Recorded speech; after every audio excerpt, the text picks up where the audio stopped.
I've heard the protests were just as bloody. In fact, more people were killed there than Egypt relative to the size of the population. But there was no revolution, and I want to find out why. Bahrain is a small island off the coast of Saudi Arabia, nearly the same size as the Isle of Man. Bahrain could not be more different to Cairo and Egypt. The buildings are tall and they look really, really modern. I can't even believe how different it is and how quiet. Like most of the Gulf, Bahrain is a wealthy country, rich from oil and a haven for offshore banking. On average, the people here are 4 times richer than Egyptians. It's also a tourist paradise. Like us, it has a royal family, but unlike us, their royal family run the country. Looking around, it's not immediately clear why anyone would want to protest here, but I'm going to find out from Nada Daif. That's our car. Hi! Hi, is this lady in red? You have a lovely car!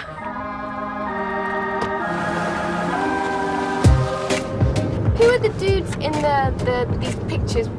The crown prince, the king, and the prime minister. But they're everywhere. Their pictures are everywhere. Has it always been like this? Yeah, it's always been like this, but it's getting worse. Who controls the army? The minister of defense, which is their cousin. So the cousin controls the army, the Yeah. son oversees the army, the Yes. uncle is the prime minister, and the dad is the king. You can ask about the media as well. Same I'm answer. gonna guess it's a cousin. Am I right? Do you know the prime minister has been serving for 42 years? Is he popular? Why do you think people protest? We're very close to the Pearl Roundabout. What happened there? Back in February 14th, people gathered here by thousands and thousands, more than 500,000. That's half the country. That's half the country out, calling for reforms and calling for democracy. Nada was there too, helping out in the medical tent. I want to know more, but we've arrived at her home. She's married to a wealthy property developer and lives on one of Bahrain's most sought-after islands. Wow.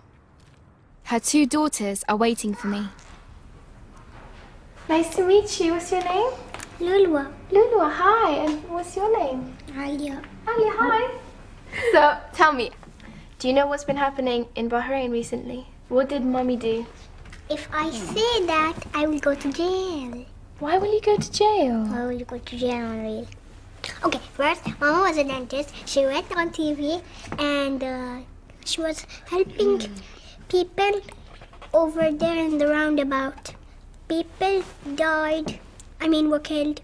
My auntie came home and she said that my mama, she's gonna stay in Finland for a very long time.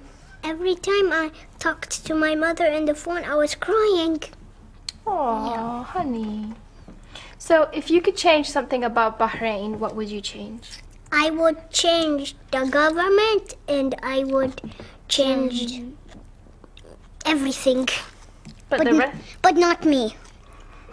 Please, not me. I love my life. I love it. You want to sing her a Christmas song in French? Come on, Lulu. You know that time they were talking about? Hey. It was the time when I was arrested. Why? What happened? They crushed the people, the protest and the roundabout. They burned all the tents. And they started targeting everybody who helped the protesters. I was among the group of doctors who helped in setting up the medical tent at the little roundabout. In order to punish me for that, they came here in my house, 3 a.m. in the morning, and they took me away to unknown location. And I was there for almost 50 days. Oh my God. I wasn't the one talking to my kids. That was a friend of mine, calling them via Skype every day, pretending she was me.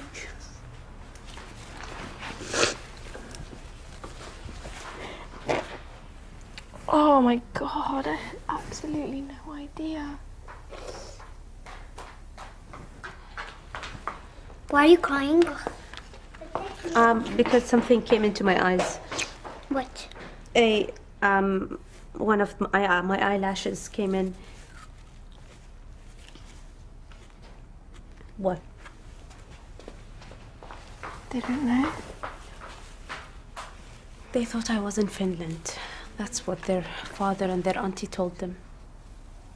I don't believe it. Everybody who showed up and tried to help and make change was punished badly.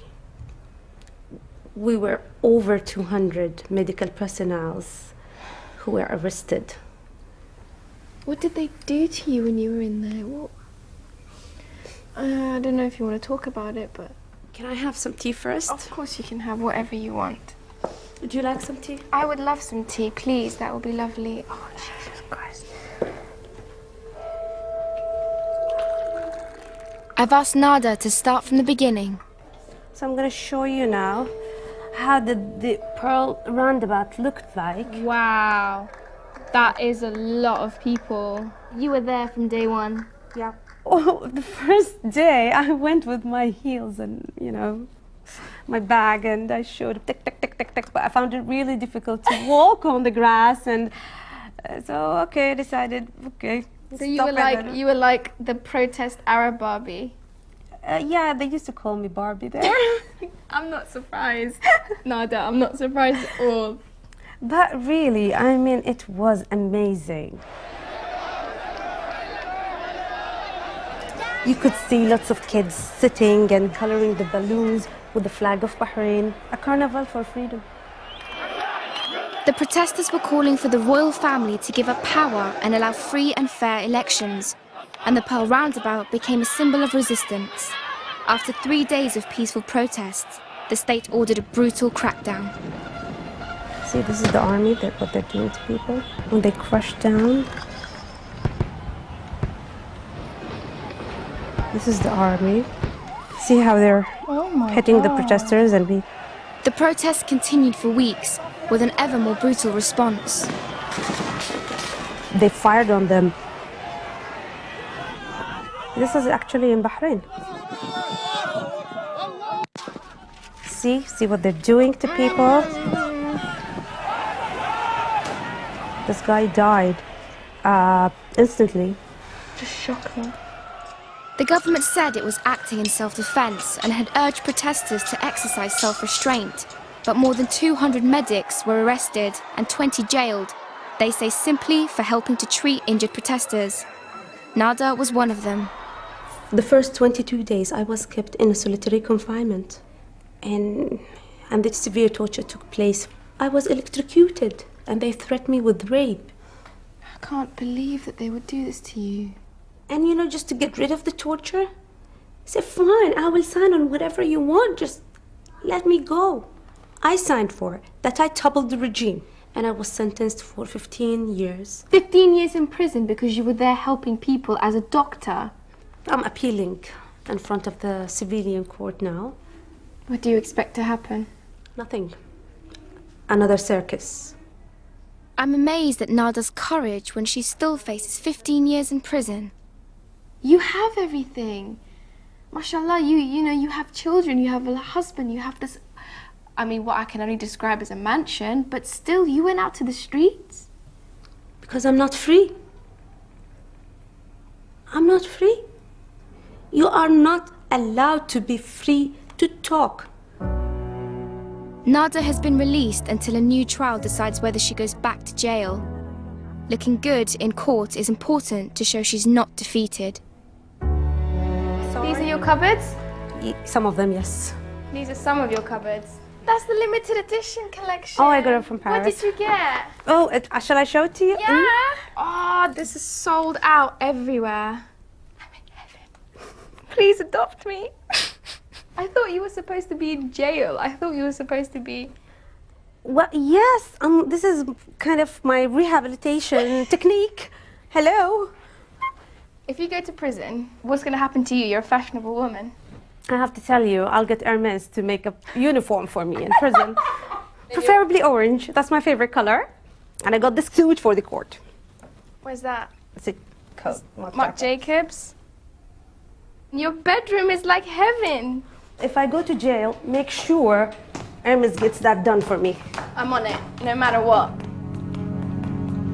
It's been good to laugh with Nada, but that doesn't mask the horror of what she's been through, with a prison sentence still hanging over her.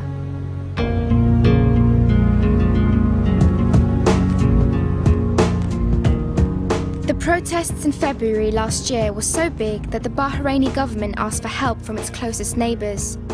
I remember seeing pictures of troops pouring across the border. That's the crossway that links Bahrain, over there behind the mosque, to Saudi Arabia and the rest of the Gulf states that way. And I suppose that's kind of what makes the stakes higher here. You know, if it's as though if one Gulf state falls to protests and revolution, then the others might as well, and that's a massive fear for this region. It seems the intervention of the Gulf states did the trick. I've seen no protests on the streets of Manama. But Nada's taking me outside the capital, where she says I'll see a different picture.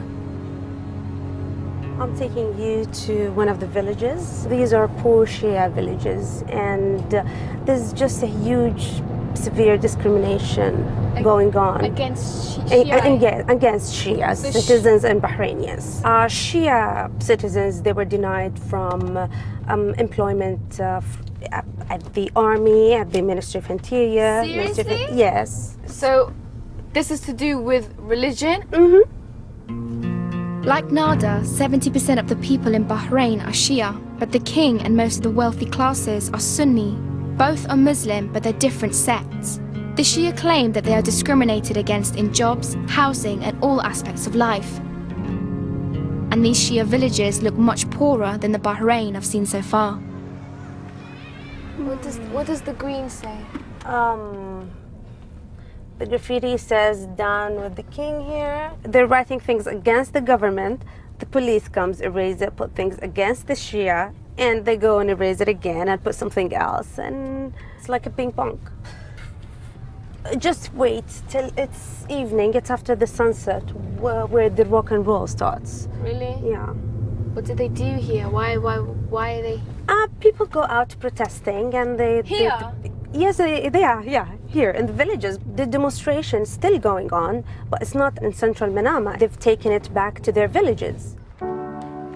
Walking around the village of Sitra, I discovered that protests have been going on here ever since they were crushed in Manama, with huge sacrifices. But the deaths and injuries haven't deterred protesters like Mohammed, who has invited me into his home. So what did the police do to you? Every day, police is beating every people. For me, is fighting every day and in the way. What happened to you, to your eye? Police is shoot in my face. He see in my eye. He don't want shot in my hand or my body. He shot you in the eye on purpose? Yeah. How many people kill in Sitra? Maybe now 19, 20. Only my area in Sitra. What he want, do it in Bahrain. Split Shia, Sunnah. If we want life in Bahrain, poor. If we want another life, go out Bahrain work. Because you're Shia? Yeah. Don't have car, don't have work. Don't have wife. I want marriage wife. I can't.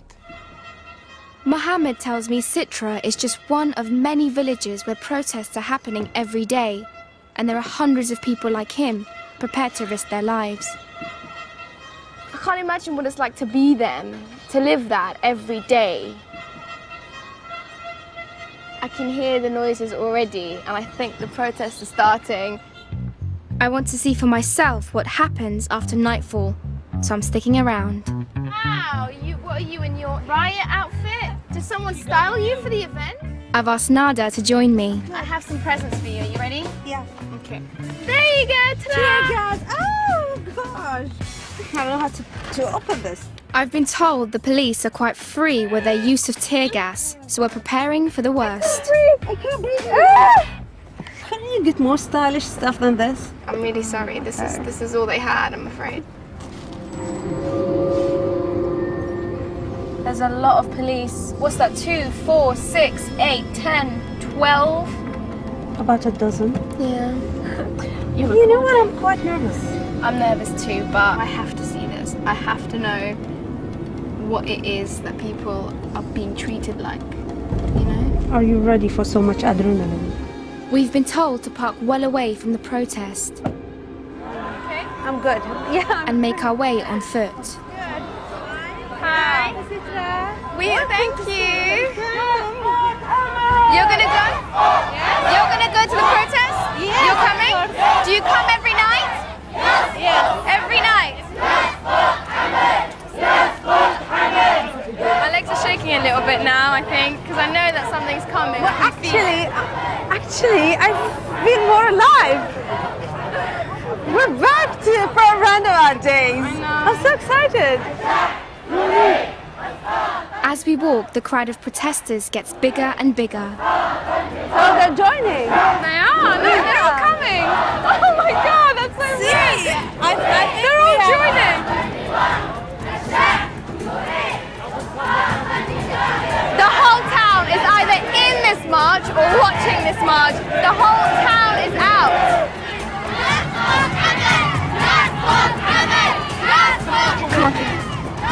When we reach the main street, I see the police lined up waiting to confront the protesters. They're so brave. They're just going in the line of fire. They're going to get shot.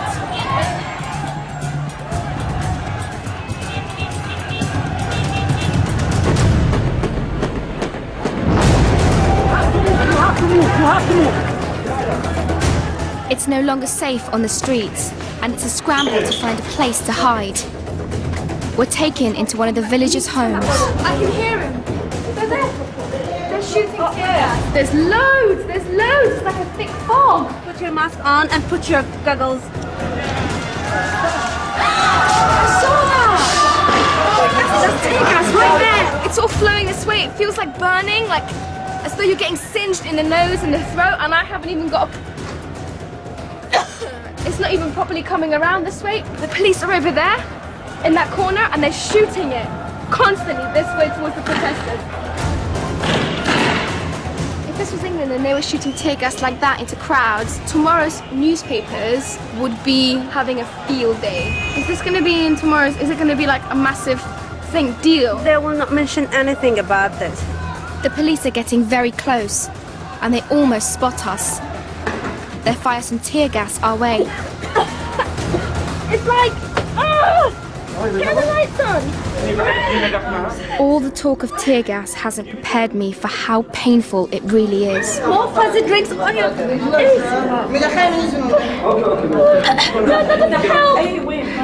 It's okay, but don't touch your face.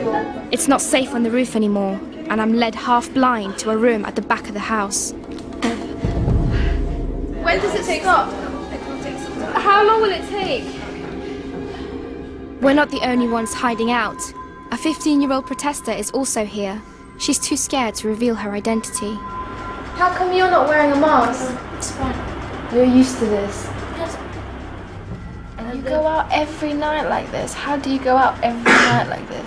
Because we want our tomorrow. We want to build our tomorrow by ourselves. It's already built wrong. Do your parents mind you coming out on the streets? No, they never mind. And what if you die in the streets? They are going to be glad for that. My mother and my father will have congratulations for that. You're 15 years old, you're a child. They are killing children, they are attack women, they have no rules.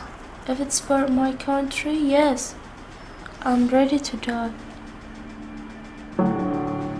The Bahraini government has called village protests like this one a threat to civil peace, even though the only weapon I saw was the tear gas shot at us. These protests happen nearly every day, and I'm amazed I've heard so little about them. Even more so when I discovered that the most powerful navy in the world is parked right on the doorstep. Here we have the American base right behind me, so you can see the importance of Bahrain to Americans. If they're here, they can help the protesters. Well, sorry to say that, but all this crap about human rights does not work with them. It's their interests first. Bahrain has a very strategic location. You have the big two jumbo neighbors, that is Iran and Saudi Arabia. So Americans are here, just to balance things. Plus, it provides the fuel all over the world. Bahrain holds the pipelines for the oil, and they must secure that.